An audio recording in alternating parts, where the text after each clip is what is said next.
ताज्या घडामोडी पाहिजेत तर मग C24 तास या आपल्या यूट्यूब चॅनलला लाईक करा, शेअर करा, सबस्क्राईब करा आणि बेल आयकॉनवरती क्लिक करायला अजिबात विसरू नका.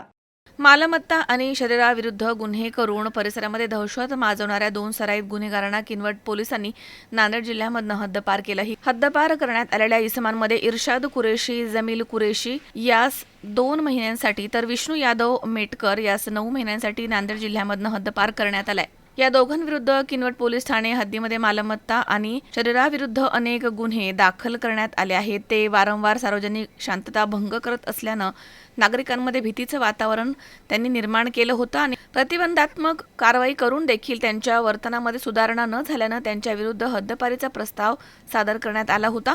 जेनी चंद्रा दोंतुल्ला सहाय्यक जिल्हाधिकारी तथा उपविभागीय दंडाधिकारी किनवट यांनी सदर प्रस्ताव मंजूर करून 2 जानेवारी रोजी हद्दपारीचे आदेश निर्गमित केले आहेत. आदेशानुसार संबंधित इसमांना दिलेल्या कालावधीमध्ये नांदेड जिल्ह्यात प्रवेश करण्यास मनाई करण्यात आली आहे. पोलीस अधीक्षक नांदेड अविनाश कुमार यांच्या मार्गदर्शनाखाली अप्पर पोलीस अधीक्षक श्रीमती अर्चना पाटील आणि उपविभागीय पोलीस अधिकारी रामकृष्ण मळघने यांच्या नियंत्रणाखाली पोलीस निरीक्षक गणेश व्यंकटराव कराड आणि प्रतिबंधक पथकानं ही कारवाई केली आहे. मजहर शेख, C24 तास, नांदेड.